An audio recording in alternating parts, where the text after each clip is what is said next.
तो अब हम स्टार्ट करेंगे क्लोज नंबर 9 से। पिछले वीडियोस के अंदर अपने क्लोज 8 तक कंप्लीट कर लिया था। अब अपने आगे चलते हैं क्लोज नंबर 9 पे, जो कि डिफ़ॉल्टर कंपनी की बात करें, मतलब कि कंपनी ने किसी से लोन ले रखा है। अगर आपको याद हो तो क्लोज 3 और क्लोज 4 के अंदर था कंपनी ने लोन दिया है। यहाँ पे बोरोविंग्स में बोरोविंग्स के बारे में भी कंपनी ने किसी से लोन ले रखा है। ठीक है, कंपनी ने किसी से लोन ले रखा है। अब इसके अंदर क्या रिपोर्टिंग करनी है, इसके अंदर रिपोर्टिंग ये करनी है। पहले तो ये देखना अपने को कि कंपनी ने जो लोन ले रखा है उसका डिफ़ॉल्ट किया या नहीं, मतलब उसकी रीपेमेंट करनी थी प्रिंसिपल की या इंटरेस्ट की, उस लोन की इंटरेस्ट की, तो कंपनी ने उसको पे किया या नहीं किया, मतलब डिफ़ॉल्ट कर दिया। अगर कंपनी ने ऐसा किया है तो अपने को कुछ डिटेल बतानी है। ये पहले तो वो बताना नेचर, नेचर यानी उस लोन का बताना, शॉर्ट टर्म लोन था, लॉन्ग टर्म लोन था, उसका नेचर बताना, किस प्रकार का लोन था, वर्किंग कैपिटल का लोन था, नेम ऑफ लेंडर्स, किससे लोन लिया था, किसी बैंक, फाइनेंशियल इंस्टीट्यूशन या किसी पर्सन से या किसी एंटिटी से, उसका नाम भी बताना है।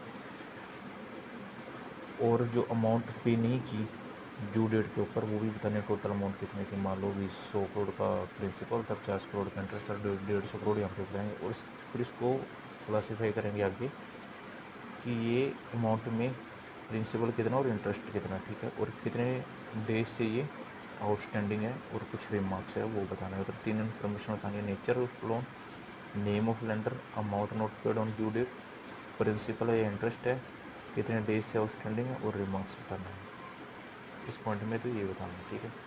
और दूसरा विलफुल डिफॉल्टर, इसका मतलब क्या होता है, आरबीआई क्या करती है, कुछ बैंक हो गए, फाइनेंशियल इंस्टीट्यूशन हो गए, वो क्या करते हैं, किसी जो कोई अगर डिफ़ॉल्ट करता है, जैसे कि विजय माल्या, नीरव मोदी, तो इनको वो विलफुल डिफ़ॉल्टर की लिस्ट में क्लासीफाई कर देते हैं और ये आरबीआई को देते हैं, ताकि सभी बैंक, जो कंट्री के सभी बैंक हैं, फाइनेंशियल इंस्टीट्यूशन है, उसको पता लग जाए कि ये जो पर्सन है वो विलफुल डिफ़ॉल्टर की लिस्ट के अंदर है।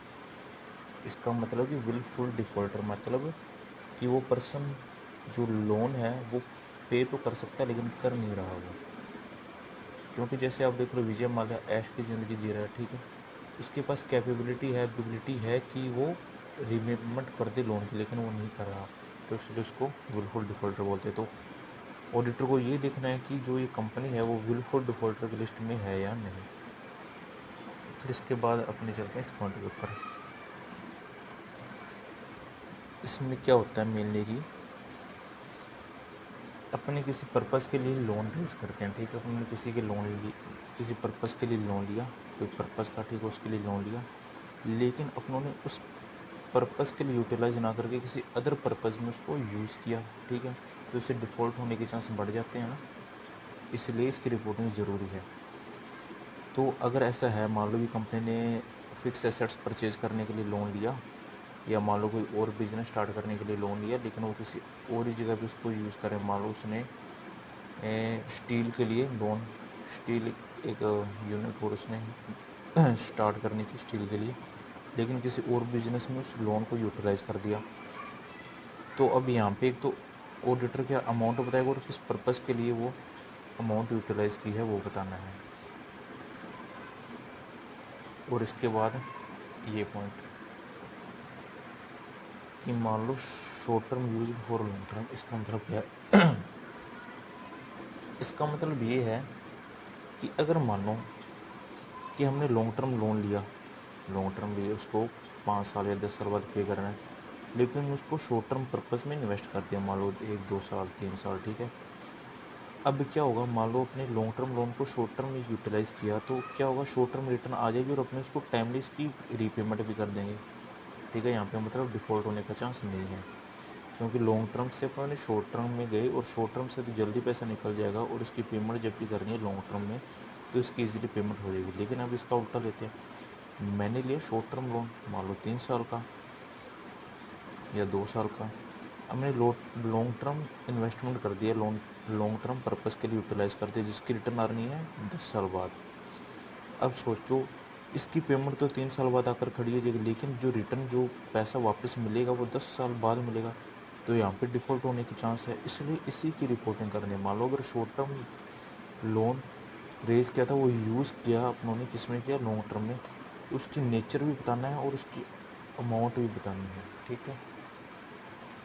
अब अगले पॉइंट में चलते हैं कि मान लो कंपनी ने क्या किया, अपनी सब्सिडरी, जॉइंट वेंचर या एसोसिएट्स के लिए लोन रेज किया।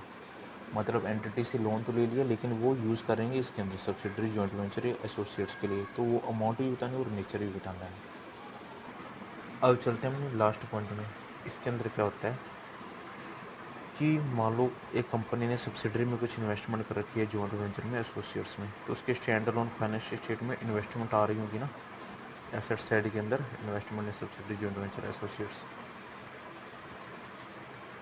तो इसमें क्या देखेंगे कि जो इसमें इन्वेस्टमेंट की गई, उस इन्वेस्टमेंट को प्लेज रखकर कंपनी ने कोई लोन रेज किया या नहीं। मतलब कि रिलायंस कंपनी ने, मान लो कि रिलायंस ने किसी दूसरी कंपनी में सब्सिडरी 60% होल्डिंग कर रखी है, उसी 60% इन्वेस्टमेंट को प्लेज रखकर उसने बैंक से लोन रेज किया, तो उसकी डिटेल बतानी है। और यहाँ पे एक ये पॉइंट हो रहा है, अगर मान लो डिफ़ॉल्ट कर दिया इसके अंदर, मान लो ये लोन रेज किया था जो सब्सिडरी, जॉइंट वेंचर और एसोसिएट्स की सिक्योरिटीज़ को प्लेज रखकर, अगर उसमें डिफ़ॉल्ट कर दिया तो वही बताना, क्योंकि अगर उसने इसको प्लेज कर दिया और अगर डिफ़ॉल्ट हो गया तो ये क्या करेगा, ये बैंक इसको इन्वेस्टमेंट को एक्वायर करेगा, तो इसका जो कंट्रोल है वो लॉस हो जाएगा सब्सिडरी के ऊपर, इसलिए डिफ़ॉल्ट की इन्फॉर्मेशन देना भी ज़रूरी है। अब अपने चलते हैं नेक्स्ट क्लोज की तरफ, clause number 10, utilization of issue proceeds. अब इसके अंदर पहले अपने एक ये चीज़ देख लेते हैं कि कंपनी आईपीओ यानी इनिशियल पब्लिक ऑफर या एफपीओ, फर्दर पब्लिक ऑफर से कुछ अमाउंट रेज करती है, ठीक है। तो पहले पॉइंट में तो सिर्फ कंपनी को ऑडिटर ये चेक करेगा कि जिस पर्पज़ के लिए जो डॉक्यूमेंट होते हैं, मान लो स्टेटमेंट होती है या ऑफर डॉक्यूमेंट होता है, उसमें जो पर्पज़ लिखा होता है कि इस पर्पज़ के लिए अमाउंट यूज़ की जाएगी, तो पहले तो उसको ये बताना है कि उस पर्पज़ के लिए अमाउंट यूज़ की गई या नहीं। अगर यूज़ नहीं की तो डिले, डिफ़ॉल्ट और सब्सिक्वेंट रेक्टिफिकेशन बताना। मतलब अगर मान लो अपनों ने किसी बिज़नेस के लिए अमाउंट रेज की थी, लेकिन अपनों ने दूसरे बिजनेस, दूसरे पर्पज़ में उसको यूटिलाइज़ किया, तो यहाँ पे डिले होने के चांस ज़्यादा होंगे, तो वो भी बताना है। और यहाँ पे डिफ़ॉल्ट का चांस भी बनता है, जैसे अपनों ने भी बोरोइंग्स के केस में देखा था पिछले क्लोज में। और क्या कंपनी ने उसको सब्सिक्वेंटली रेक्टिफाई कर लिया, मतलब जिस पर्पज़ के लिए यूज़ करना चाहिए तो उसमें यूज़ कर दिया या नहीं। तो ये 3 चीज़ें इसके अंदर बतानी है, डिले, डिफ़ॉल्ट, सब्सिक्वेंट रेक्टिफिकेशन। अब इस पॉइंट को समझने के लिए अपने को 2 सेक्शन समझने पड़ेंगे, 62 और 42। अपने पहले ये दोनों सेक्शन देख लेते हैं, प्रेफरेंशियल अलॉटमेंट क्या होता है और प्राइवेट प्लेसमेंट क्या होता है। अब कंपनी क्या करती है, पब्लिक को शेयर इशू ना करके कुछ सिलेक्टेड पर्सन को शेयर इशू करते हैं। मान लो कोई बैंक हो गया, म्यूचुअल फंड हो गया, ठीक है, बैंक्स हो गए, म्यूचुअल फंड हो गया, वेल्थी इंडिविजुअल हो गए, जैसे इंश्योरेंस कंपनी होगी, ठीक है। अब पब्लिक को ऑफर नहीं कर रही आप ये शेयर परचेज करो, अब किसी प्राइवेट या स्पेसिफिक एंटिटीज़ यानी कुछ गिने चुने लोगों को ही वो इनवाइट करिए, ठीक है। अब इसे बोलते हैं प्राइवेट प्लेसमेंट, यहाँ पे लगता है सेक्शन नंबर 42, ठीक है। अगर मान लो कंपनी क्या करती है, अपने प्रमोटर्स को, उसके रिलेटिव्स को, के एमपीज को या डायरेक्टर को शेयर इशू करती है पब्लिक को इशू ना करके, तो इसे बोलते हैं प्रेफरेंशियल अलॉटमेंट, और इसके ऊपर लगता है सेक्शन 62। इन दोनों सेक्शन में क्या होता है, लीगल कंप्लेक्स क्या है इनकी, एक तो एसआर पास करना होता है, क्योंकि कंपनी बाहर वाले बंदों को शेयर इशू कर रही है तो मेंबर्स की तो वो इजाज़त लेनी ही पड़ेगी, इसलिए एसआर पास किया जाता है। और कंपनी एक ईयर में 200 इन्वेस्टर्स को ही इनवाइट कर सकती है प्राइवेट प्लेसमेंट में और प्रेफरेंशियल अलॉटमेंट के अंदर। और अगर जो शेयर इशू करते हैं उनकी वैल्यूएशन कैसे होगी, अगर लिस्टेड एंटिटी है तो सेबी के फॉर्मूले से, अगर अनलिस्टेड एंटिटी है तो रजिस्टर्ड वैल्यूअर से, ठीक है। तो ये लीगल कंप्लायंस होगी कि अगर कंपनी कोई बैंक, म्यूचुअल फंड यानी अपने मेंबर्स को शेयर इलोट, मतलब पब्लिक ऑफर ना करके कुछ स्पेसिफिक पर्सनस को ही ये इनवाइट कर रही है, भी आप हमारी जो शेयर्स हैं उनको परचेज करो, ऑफर करिए उनको, ठीक है। जैसे बैंक हो गए, म्यूचुअल फंड हो गया, एलआईसी हो गया, ठीक है। इसको बोलते हैं प्राइवेट प्लेसमेंट। और प्रेफरेंशियल अलॉटमेंट के अंदर क्या करते हैं, कंपनी अपने ही लोगों जैसे प्रमोटर KMP या मेंबर्स की बात नहीं हो रही, KMP डायरेक्टर और प्रमोटर्स इनको शेयर इशू कर रही है, ठीक है। इनको ऑफर दे रही, स्पेसिफिक ऑफर इन्हीं को दे रही, पब्लिक को नहीं दे रही। तो यहाँ पे सेक्शन 62 लगते हैं। इन दोनों ही सेक्शन में एक तो SR पास करना और लिमिट होगी 200, और इनको शेयर की वैल्यूएशन निकलवानी पड़ेगी, ठीक है। तो ये लीगल कंप्लायंस है, ये चेक करनी है लीगल इसके अंदर। अब इसके अंदर 3 पॉइंट चेक करने हैं। अगर IPO या FPO है तो सिर्फ यहाँ पे तो यूटिलाइजेशन ही चेक करना है, ठीक है। अगर ये है प्रेफरेंशियल अलॉटमेंट या प्राइवेट प्लेसमेंट, तो इसके अंदर देखना है अभी पहली कंपनी ये बतानी कंपनी ने प्रेफरेंशियल अलॉटमेंट या प्राइवेट प्लेसमेंट किया है या नहीं, ठीक है। अगर किया है तो उसने इन सेक्शन की कंप्लायंस की है क्या, मतलब जैसे SR पास किया है, लिमिटेशन 200 तक है, 200 इन्वेस्टर तक की है, जो वैल्यूएशन है वो प्रॉपर की है नहीं, और यूटिलाइजेशन थर्ड के अंदर यूटिलाइजेशन बताना है कि जिस पर्पस के लिए ये इशू किए गए हैं उसी पर्पस के लिए इस अमाउंट को यूज़ किया है या नहीं। तो अब हम क्लोज नंबर 11 डिस्कस करेंगे, जो है फ्रॉड का, जो कि ज़्यादा इम्पोर्टेंट है हमारे लिए, ठीक है। तो इसके अंदर क्या होता है, इसके अंदर क्या रिपोर्टिंग करनी है ऑडिटर को। पहले तो ये देखना है कि कोई फ्रॉड हुआ है जो कंपनी ने किया है या कंपनी के अगेंस्ट किसी ने किया है। फ्रॉड बाय द कंपनी और ऑन द कंपनी, यानी कंपनी के द्वारा किसी पर किया गया है, कंपनी के ऊपर किसी ने किया है, कंपनी के अगेंस्ट किया है। अगर ऐसा है तो उसका नेचर बताना पड़ेगा, फ्रॉड कैसा था, ठीक है, कैसे किया गया, उसकी अमाउंट बतानी पड़ेगी, ऐसे फ्रॉड में कितनी अमाउंट इन्वॉल्व थी। यहाँ पे एक मेन बात ये है कि ये फ्रॉड ज़रूरी नहीं कि ऑडिटर ने ड्यूरिंग द ऑडिट ही उसको नोटिस किया हो। ये फ्रॉड कोई भी हो सकता है, चाहे मैनेजमेंट ने खुद उसको नोटिस किया हो फ्रॉड को, या पोस्ट ऑडिटर ने ढूंढा उस फ्रॉड को, किसी ने भी, अगर कोई भी फ्रॉड है बाय द कंपनी और ऑन द कंपनी किसी के द्वारा भी नोटिस या रिपोर्ट किया गया हो, उसको यहाँ पे बताना है पहले पॉइंट के अंदर कि ऐसा कोई फ्रॉड है, तो उसका नेचर बताना है, उसकी डिटेल बतानी है फ्रॉड की, और उसका अमाउंट बताना है कि किसने फ्रॉड किया, किस ट्रांजैक्शन से रिलेटेड फ्रॉड किया, क्या अमाउंट थी, ठीक है, और उसकी अमाउंट ही बतानी है। तो 143 सब सेक्शन 12 ये कंपनीज एक्ट का सेक्शन है, जिसके अंदर क्या होता है कि ऑडिटर होता है, अगर वो ड्यूरिंग द ऑडिट उसको पता लगता है कि कंपनी के अंदर फ्रॉड किया, यानी कंपनी के अगेंस्ट किसी ने फ्रॉड किया है, उसके ऑफिसर्स या एम्प्लॉय ने, यहाँ पर क्या था कि कंपनी ने भी किसी के अगेंस्ट फ्रॉड किया है तो वो भी आएगा, लेकिन यहाँ पे इस सेकंड पॉइंट में सिर्फ वही फ्रॉड आएगा जो कंपनी के अगेंस्ट किसी ने किया है, और वो भी सिर्फ ऑफिसर और या एम्प्लॉय ने, और उसको ऑडिटर ने नोटिस किया है। यहाँ पे कोई भी पर्सन नहीं, सिर्फ ऑडिटर के द्वारा ही वो नोटिस किया जाना चाहिए। ऑडिटर ने नोटिस किया है कंपनी के अगेंस्ट फ्रॉड हुआ है, ऑफिसर और एम्प्लॉय ने वो फ्रॉड किया है, और उस फ्रॉड की अमाउंट 1 करोड़ से ज़्यादा है। यहाँ पे फ्रॉड की अमाउंट 1 करोड़ या 1 करोड़ से ज़्यादा होनी चाहिए। और अगर ऐसा है तो ऑडिटर को क्या करना पड़ता है, सेंट्रल गवर्नमेंट को इसकी रिपोर्टिंग देनी होती है। तो क्या ऐसा हुआ है, इस सेकंड पॉइंट में ये बताना है कि सेक्शन 143 सब सेक्शन 12 में अगर कोई फ्रॉड कंपनी के अगेंस्ट किया है, ऑडिटर ने ड्यूरिंग द ऑडिट उसको नोटिस किया है, पता चला है, और ये फ्रॉड कंपनी के ऑफिसर या एम्प्लॉय द्वारा किया गया, और उस फ्रॉड की अमाउंट 1 करोड़ या उससे ज़्यादा है, और उसकी रिपोर्टिंग सेंट्रल गवर्नमेंट को करनी पड़ती है एज़ पर दिस सेक्शन। तो क्या ऐसा हुआ है या नहीं, ये बताना है सेकंड पॉइंट के अंदर। और थर्ड पॉइंट के अंदर क्या होता है, विसल ब्लोअर क्या होता है कि जैसे भी एक कंपनी होती है, उसकी जो बोर्ड ऑफ डायरेक्टर होते हैं, उसमें से कुछ डायरेक्टर मिलकर ऑडिट कमेटी कंस्टिट्यूट करते हैं, ऑडिट कमेटी का कंस्टिट्यूशन करते हैं, ठीक है। अब इसका चेयरमैन होता है, चेयरपर्सन होता है, जो उसके ऊपर ये जिम्मेदारी होती है। इसको एक्चुअली विजिल मैकेनिज्म बोलते हैं कंपनीज एक्ट के अंदर। इसमें क्या होता है कि कोई भी ऑफिसर या कंपनी जिसको कुछ गड़बड़ पता चली कंपनी के बारे में, मान लो कि कोई फ्रॉड हो रहा है, कुछ गड़बड़ चल रही है, तो वो क्या करता है, ऑडिट कमेटी के चेयरपर्सन को बताता है ये कंप्लेंट। तो ऑडिटर को ये देखना है कि ये चेयरपर्सन द्वारा कंप्लेंट्स को कंसिडर किया जा रहा है। अब इस पॉइंट के अंदर ये ध्यान रखना, इसमें ये कन्फ्यूज़न हो सकती है कि जो विसल ब्लोअर कंप्लेंट्स है वो ऑडिटर को मिलनी चाहिए, गलत, ये ऑडिटर को नहीं मिलनी चाहिए, ये चेयरपर्सन ऑफ ऑडिट कमेटी को मिलनी चाहिए। क्या ऐसा हुआ है, हो रहा है या नहीं हो रहा, ये बताना है।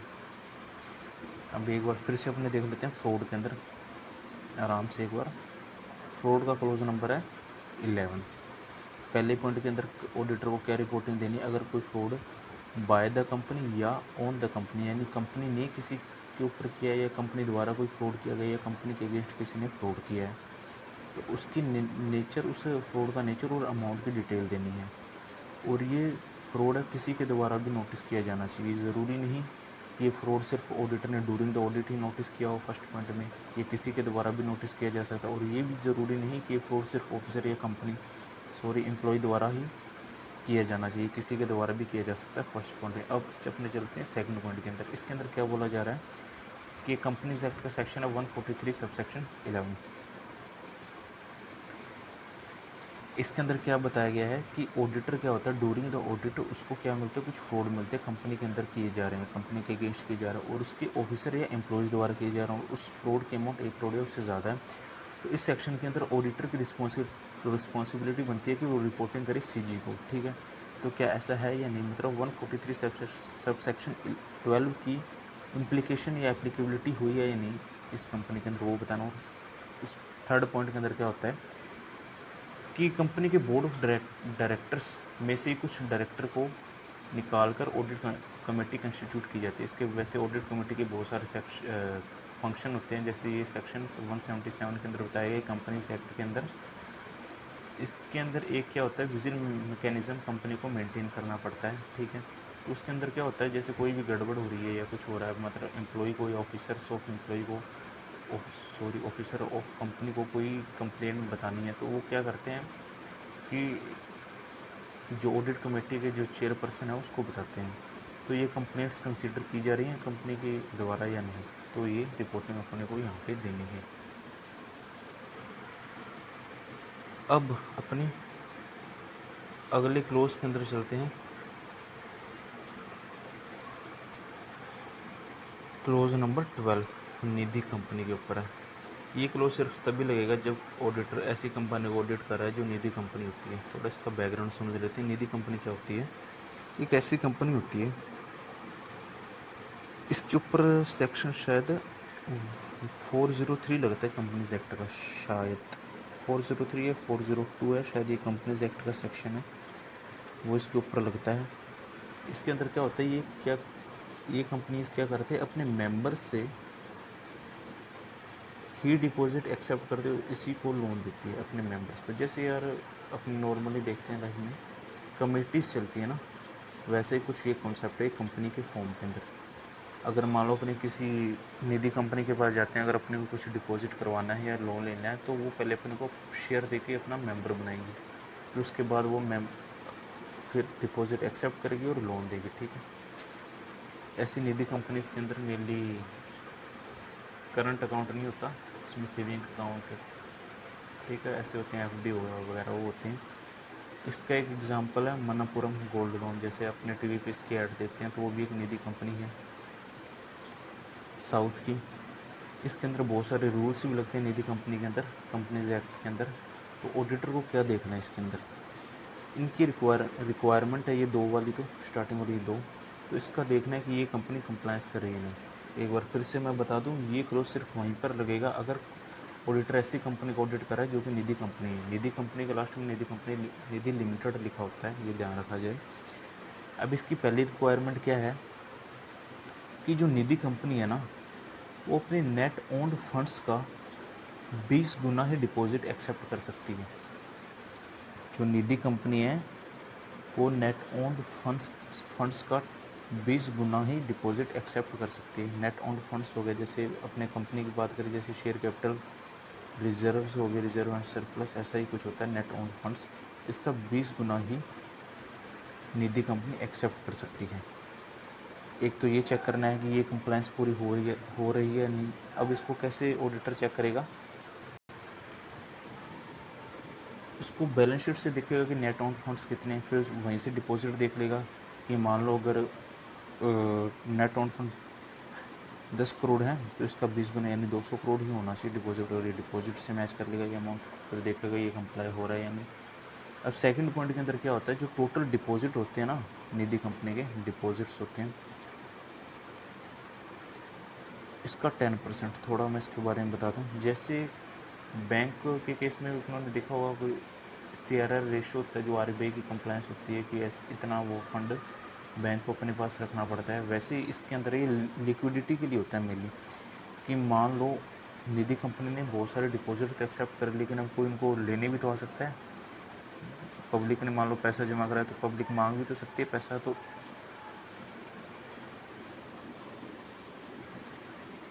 कंपनी के पास ये पैसा देने के लिए भी तो होना चाहिए। इसलिए यहाँ पे बोला गया कि जो टोटल डिपॉजिट है उसका 10% निधि कंपनी अपने पास रखेगी। ये अनइनकम्बर्ड होना चाहिए, मतलब फ्री ऑफ चार्ज। ऐसे ना हो कि ये 10% जो है ये कंपनी प्लेज रख दे, और प्लेज भी रख सकती है, यानी फ्री होना चाहिए सभी तरीके से। इसको शेड्यूल्ड बैंक में जमा करवाना पड़ता है, तो ये एक रिक्वायरमेंट चेक करनी है। और थर्ड पॉइंट है इसमें, अगर निधि कंपनी ने रिपेमेंट करने के अंदर कोई डिफ़ॉल्ट किया तो उसकी डिटेल देनी। तो निधि कंपनी के अंदर मेनली 3 पॉइंट अपने को बताने हैं कि निधि कंपनी के जो डिपॉजिट है वो नेट ऑन फंड्स के 20 गुना ही होने चाहिए, इससे ज़्यादा नहीं हो सकते। और दूसरा है कि जो टोटल डिपॉजिट का 10% लिक्विडिटी के लिए निधि कंपनी को शेड्यूल्ड बैंक में रखना पड़ता है। ये अनइनकम्बर्ड होना चाहिए, यानी फ्री ऑफ चार्ज होना चाहिए। और तीसरा है डिफ़ॉल्ट्स। अगर कोई निधि कंपनी ने डिफ़ॉल्ट्स किया तो उसकी डिटेल भी बतानी है। अब चलते हैं close number 13, related party transaction. इसके अंदर क्या चेक करना होता है ऑडिटर को? कंपनीज एक्ट के अंदर 2 सेक्शन होते हैं, 177 और 188। इसके अंदर रिलेटेड पार्टी से रिलेटेड कुछ प्रोविजंस हैं, उसकी कंप्लायंस देखनी है ऑडिटर को।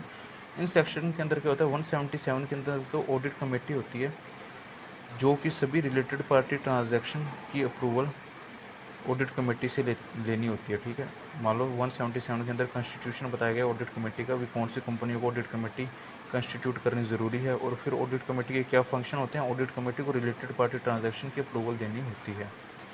एक पॉइंट तो ये। और 188 के अंदर क्या होता है कि जो कंपनी है अपने जो रिलेटेड पर्सन होते हैं उनसे कुछ स्पेसिफाइड ट्रांजैक्शन करती है। ठीक है, तो इसको एक तो बोर्ड रेजोल्यूशन पास करना होता है। अगर ये ट्रांजैक्शन है इसमें कुछ लिमिट स्पेसिफाई करने, अपने को इतनी लर्न करने की ज़रूरत नहीं है। मेनली यहाँ पे होता है जैसे सप्लाई हो गया, सर्विस रेंडरिंग हो गया, लीज हो गया, और लीजिंग हो गया, सेल ऑफ प्रॉपर्टीज़ हो गया, अंडरराइटिंग हो गया। इसकी लिमिट दी है, ज़्यादातर लिमिट यही दी है 10% ऑफ टर्नओवर। अगर इससे ज़्यादा है तो यहाँ पे एक OR भी पास करना होता है, यानी OR भी पास करना होता है। तो ये 2 कंप्लायंस है 177 में ऑडिट कमेटी की अप्रूवल, और 188 में अपने को देखना पड़ेगा वो रिलेटेड पर्सन है और वो स्पेसिफाइड ट्रांजैक्शन है, तो BR पास करना है और OR का पास करना है। ठीक है, ये 2 कंप्लायंस अपने को देखनी है। और सेकंड पॉइंट के अंदर क्या होता है कि FR के अंदर ये अपने आता है इंडिया से 24, ये होता है रिलेटेड पार्टी डिस्क्लोजर से रिलेटेड, मतलब फाइनेंशियल स्टेटमेंट के अंदर रिलेटेड पार्टी ट्रांजैक्शन को डिस्क्लोज करना होता है।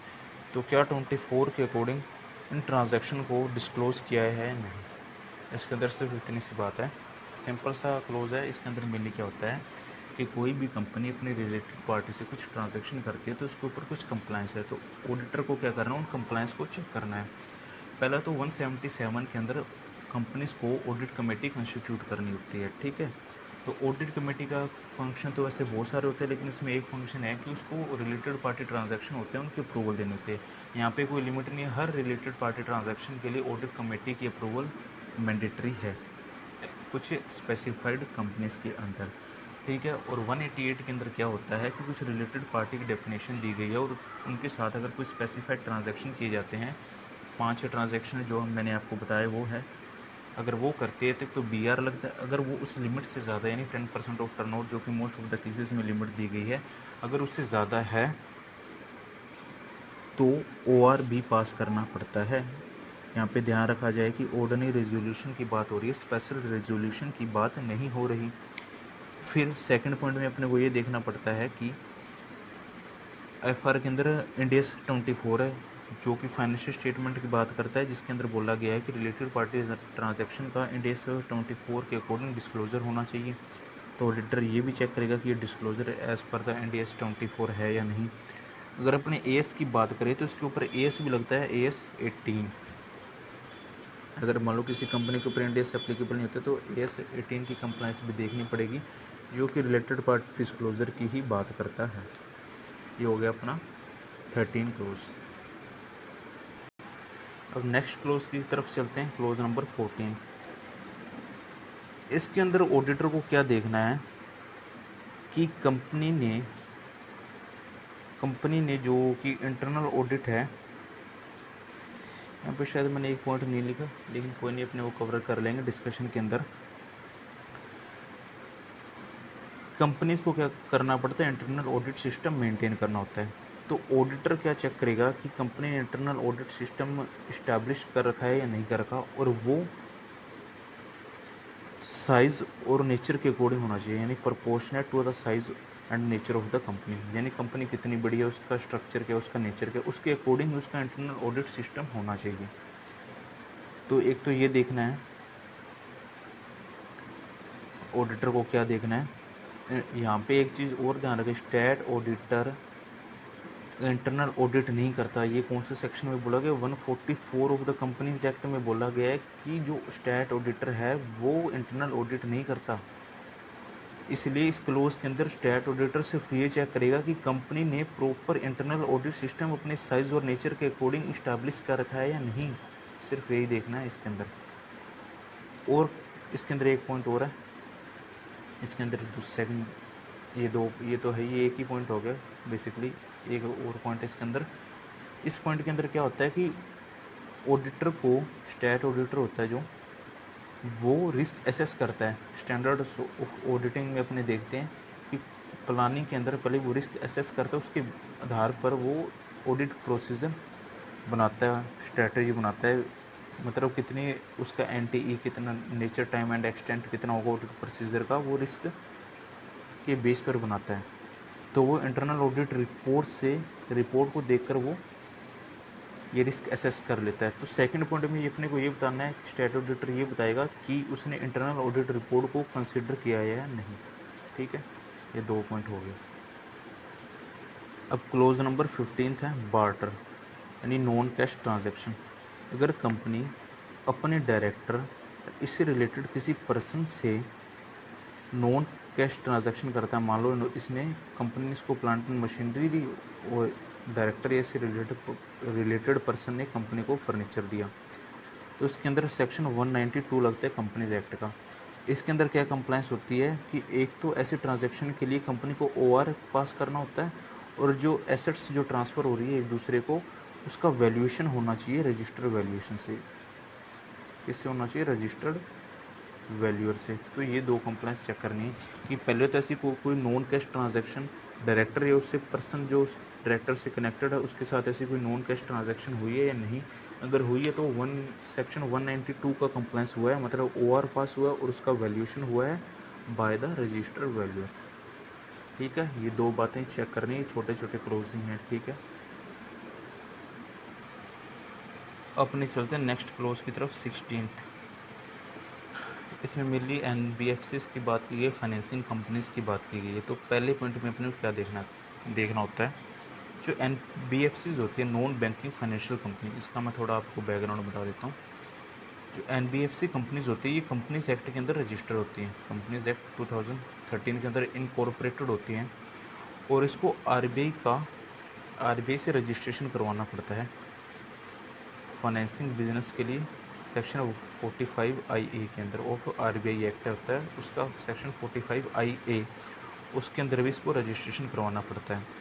तो फर्स्ट पॉइंट के अंदर देखना है कि ऑडिटर ये चेक करेगा कि ये कंपनी जिसका मैं ऑडिट कर रहा हूँ वो एक NBFC है या नहीं। अगर है तो क्या उसने इस सेक्शन के अंतर्गत रजिस्टर करवा लिया खुद को या नहीं। तो इसकी क्या कंडीशन है, कैसे पता लगेगा ये NBFC है या नहीं। इसकी 2 कंडीशन है मेनली, इसकी 2 कंडीशन है। पहले तो जो फाइनेंशियल एसेट्स हैं ऐसी कंपनीज की, वो टोटल एसेट्स का 50% या उससे ज़्यादा होगा, 50% ऑफ टोटल एसेट्स का। फाइनेंशियल एसेट्स 109 इंडियस है FR के अंदर, उसके अंदर आता है। जैसे फाइनेंशियल एसेट्स के अंदर जैसे इन्वेस्टमेंट्स, लोन्स, डेटर्स, वो आगे सब। ठीक है, और साथ में एंड क्यूमुलेटिव कंडीशन है, जो इन फाइनेंशियल एसेट्स से जो इनकम जनरेट हो रही है वो भी 50% ऑफ टोटल इनकम होना चाहिए 50% या उससे ज़्यादा। अब एक बार फिर से, एनबीएफसी कंपनीज क्या होती है, कंपनीज एक्ट 2013 के अंदर इनकॉर्पोरेटेड होती है एज ए कंपनी। अगर ये एनबीएफसी का बिजनेस कैरी करते हैं तो इसको आरबीआई एक्ट के सेक्शन 45 IA के अंतर्गत खुद को रजिस्टर करवाना होता है। तो कैसे पता लगेगा कि ये एनबीएफसी वाला बिजनेस कर रही है नहीं? ऑडिटर क्या देखेगा, उसके बैलेंस शीट्स यानी फाइनेंशियल स्टेटमेंट से देखेगा कि उसकी टोटल एसेट्स कितनी हैं और फाइनेंशियल एसेट्स कितनी हैं। अगर फाइनेंशियल एसेट्स और टोटल एसेट्स का 50% या उससे ज़्यादा है, साथ में एंड क्यूमुलेटिव कंडीशन है, और जो इनकम इन फाइनेंशियल एसेट से जनरेट हो रही है, जैसे इंटरेस्ट हो गया, डिविडेंड हो गया, ठीक है, वो टोटल इनकम का 50% या उससे ज़्यादा है, तो इससे एक क्या अपने को हिंट मिल रहा है, यार ये कंपनी तो फाइनेंसिंग बिजनेस में है, क्योंकि इसकी टोटल एसेट्स का 50% या उससे ज़्यादा तो फाइनेंशियल एसेट्स है, और इसकी इनकम में भी 50% या उससे ज़्यादा इन्हीं एसेट्स से डिराइव की गई इनकम है, तो ये फाइनेंसिंग एक्टिविटी है। तो अब ऑडिटर को यहाँ से हिंट मिल जाएगा, यार ये तो एनबीएफसी कंपनी है और इसको 45 IA के अंतर्गत आरबीआई एक्ट के अंदर रजिस्टर करवाना पड़ेगा। तो वो देख लेगा यार, क्योंकि ऐसी मार्केट में प्रैक्टिकली बहुत सारी कंपनीज हैं जो कि ऐसा बिजनेस कर रही हैं, लेकिन वो रजिस्टर नहीं करवा रही खुद को, क्योंकि अगर वो रजिस्टर करवा लेंगी खुद को तो आरबीआई रेगुलेशन लग जाएंगे उनके ऊपर, बहुत सारे रेस्ट्रिक्शन लग जाएंगे, आरबीआई की नज़र आ जाएगी ऐसी कंपनियों के ऊपर। तो फर्स्ट पॉइंट के अंदर तो ऑडिटर सिर्फ यही चेक करेगा।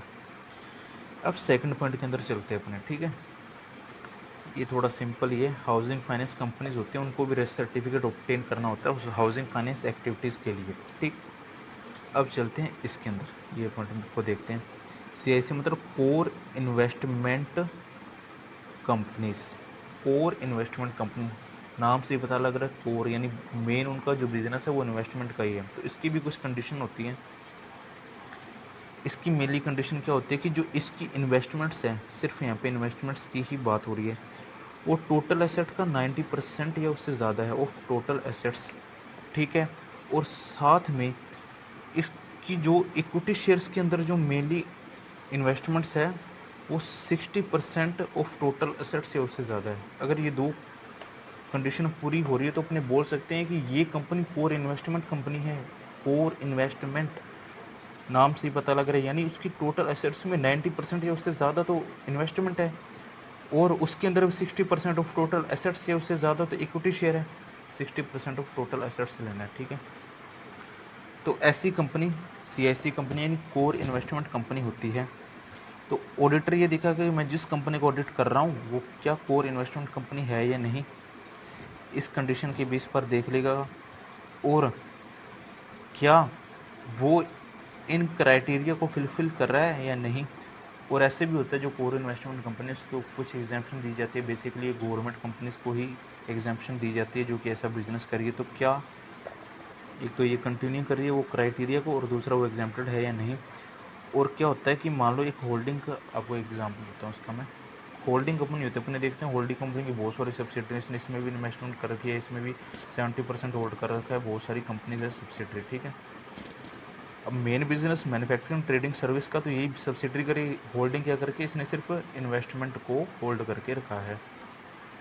तो ऐसा भी हो सकता है कि एक ग्रुप के अंदर, अपने ग्रुप की बात करें, होल्डिंग सब्सिडरी वाला जो ग्रुप होता है एसोसिएट्स वाला, उसमें ऐसे भी हो सकता है कि मोर देन वन सीआईसी है, कोर इन्वेस्टमेंट कंपनी, यानी ये सबसे मतलब ये तो है ही सीआईसी, और ये सब्सिडरी का काम भी वही है, ये भी सीआईसी है, मतलब इसकी ये भी टोटल ये 90% इन्वेस्टमेंट्स है इसके टोटल एसेट्स में।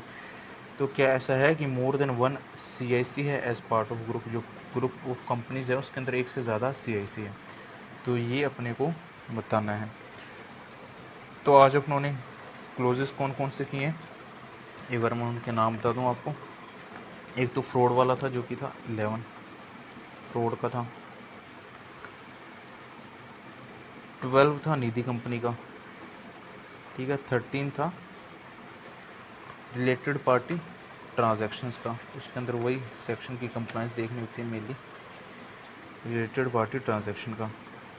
और 14 कौन सा था, इंटरनल ऑडिट सिस्टम का। 15 था बार्टर का, ठीक है।